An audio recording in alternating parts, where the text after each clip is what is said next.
네,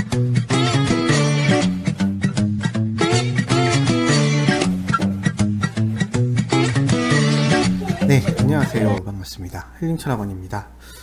궁합이라는 게 뭘까요? 저한테 이제 오시는 분들 중에 궁합이 안 좋다고 이제 부모님이 반대해서 어떻게 해야 될지 모르겠다고 오시는 분도 있고, 실제로 헤어져서 오시는 분도 계세요. 그 다음에 날짜를 잡으러 오셨는데 궁합을 안 보시는 분들도 계세요. 이유가 뭐냐면, 일단 결혼을 하려고 마음을 먹었는데 궁합이 안 좋다고 나오면 어떡하냐, 이런 질문들을 하세요. 자, 그러면 도대체 궁합이라는 건 뭘까요? 궁합. 자, 일단은 어느 고소에도, 제가 공부한 고소 중에서는 궁합이라는 내용이 없습니다. 제가 모든 고소를 다 봤다고 볼 수는 없고, 뭐 고소를 원어로 본 것도 아니긴 하지만, 일단 제가 배운 책 내용 중에서는 궁합을 보는 방법이라고 적혀 있는 부분은 없어요. 그러니까 궁합은 최근 들어서 나온 거지, 옛날에는 원래 궁합이라는 개념이 없었던 거죠. 만약에 그게 중요했다면 어떤 사람과 어떤 사람의 사주를 가지고 이 사람들이 이런 궁합이기 때문에 잘 살았다, 이런 궁합이기 때문에 못 살았다, 이런 내용이 있어야 되는데, 원래 고소는 어떤 사주를 가지고 그런 해석이 있거든요. 근데 그런 내용이 없어요. 그러니까 고소에는, 근데 이 고소라는 건 진짜 뭐 1000년, 2000년 된 게 아니라 청나라 때에 뭐 설하거나 위천이가 이런 분들이 했던 내용에도 그런 내용이 없어요. 그러니까 궁합은 원래 없었던 내용이에요. 그럼 지금 최근에 만들어진 내용인데, 그럼 궁합이라는 게 도대체 뭘까? 궁합이라는 건 궁의 합이에요. 궁이라는 건 뭐냐면 그 자리예요. 그러니까 이 사람의 이 자리와 이 사람의 이 자리가 얼마나 합이 되느냐예요. 합이 된다는 건 잘 맞는다는 개념인 건 맞아요.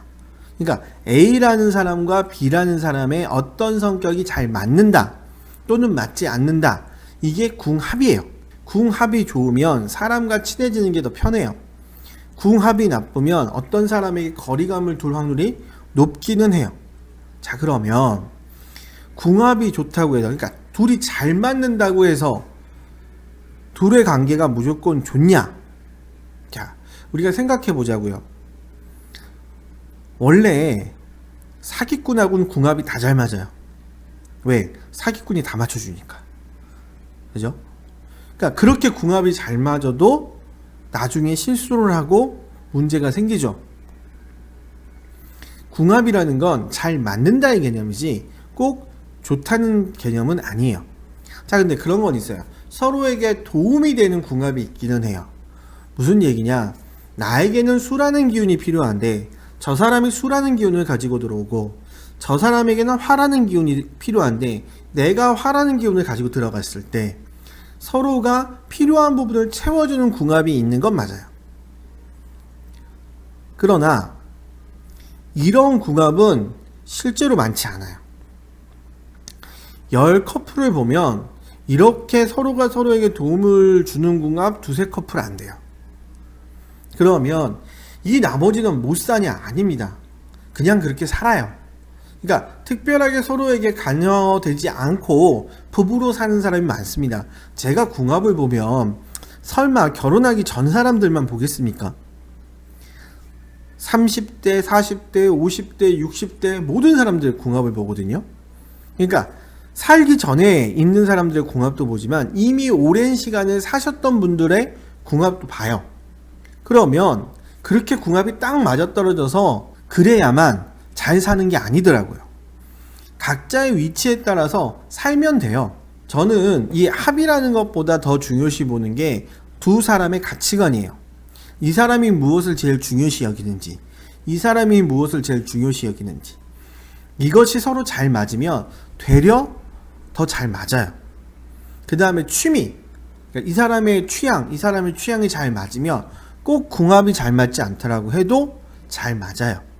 그러니까 단순히 궁합이라는 게 맞냐 안 맞냐로 이 둘이 잘 살 거냐 못 살 거냐를 보는 게 아니라, 궁합이라는 건 이 전반적인 내용의 일부분, 진짜 맞냐 안 맞냐의 그 부분일 뿐이에요. 나머지 가치관, 성향, 성격, 적성, 이 모든 것들을 다 포함해서 이 둘이 얼마나 잘 맞느냐를 보는 건데, 자, 그러면 이게 잘 맞는다고 해서 무조건 잘 사냐? 아니에요. 제가 이렇게 얘기하면 너는 궁합을 못 봐서 그래 이렇게 얘기하실 수 있겠지만, 정말 좋은 궁합인데도 이혼하러 오신 분들도 많이 봤어요. 그러면 처음부터 그러셨어요? 라고 물으면 처음엔 궁합이 좋았대요. 잘 맞았대요. 그러니까 결혼을 했겠죠. 살아보니 아닌 거예요. 그래서 헤어진 거예요. 좋은 궁합이에요. 그런 경우도 봤어요. 이 사람 궁합이 애매한데? 뭐지? 라는 생각된 궁합이었는데 서로가 서로에게 단 한 번도 후회해 본 적이 없대요. 20년 이상을 살았는데. 그런데 처음에 잘 맞진 않았대요. 그래서 싸우기도 많이 싸웠고 헤어지기도 많이 헤어졌다가 시간이 지나도 변하지 않는 그 모습에 서로 신뢰를 가지고 살아가고 있대요. 그래서 20년, 30년이 됐는데도 후회하지 않는데요. 그러시냐고. 실제로 궁합이라는 거는 더 많은 사람을 보면요, 눈에 보입니다. 이 궁합이라는 게 맞고 안 맞고 때문에 진짜 잘 사는지 못 사는지를 살아본 사람들의 궁합을 보면 알아요. 왜? 사주는 헷갈려도 궁합은 이게 관계이기 때문에요, 그닥 헷갈리지 않아요. 결혼하기 전의 궁합만 본 게 아니라 결혼해서 20년, 30년, 40년 사신 분들의 궁합도 봤어요. 70, 80 된 어르신들의 궁합도 봤거든요. 그렇기 때문에 진짜, 그러니까 보통 궁합 보면 원진살 있으면은 헤어지라고 그러고 무슨 역맞춤 도화춤 이런 거 있으면 헤어지라고 그러고 그렇게 얘기를 해요. 되게 어마한 뭔가 심오한 그런 게 아니에요. 원진살이라든가 충이라든가 괴강살이라든가 이런 백호 대살이라든가 고란이라든가 이런 거 있으면 무조건 안 좋다는 거예요.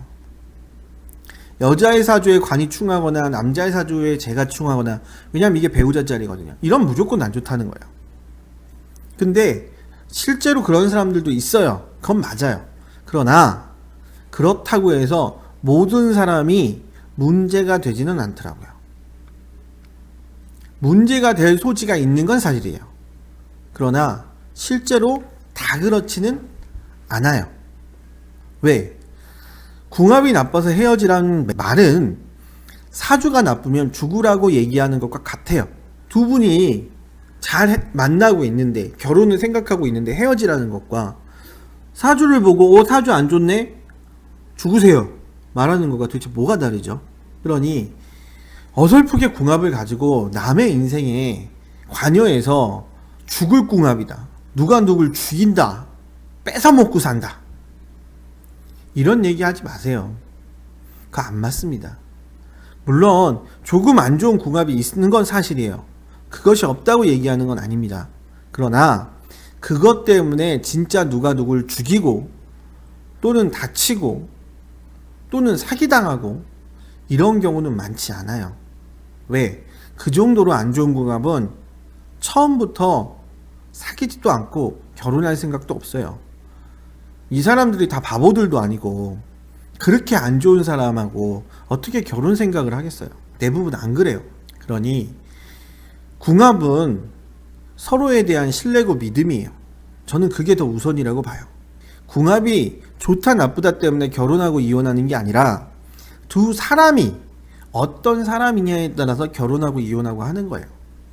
궁합은 단지 그 두 사람들이 어떻게 살아갔으면 좋겠는지에 대한 조언일 뿐이에요.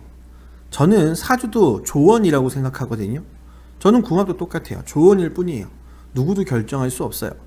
마지막으로 좀 말씀드릴 게 도계박지한 선생님이 하셨던 말씀이 있어요. 오브런, 절대 하면 안 되는 5가지 이야기. 그 중에 하나가 인연을 얘기하지 말라예요.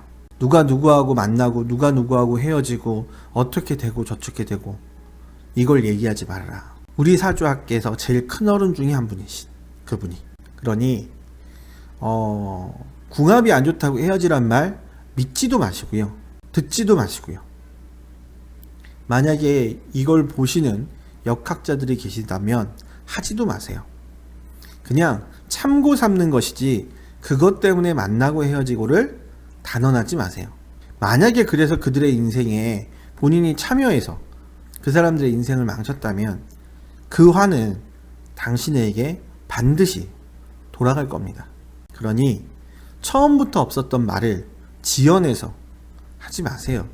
그 화가 반드시 당신들한테 미칠 겁니다. 여기까지 힐링 철학원 김동현 원장이었습니다.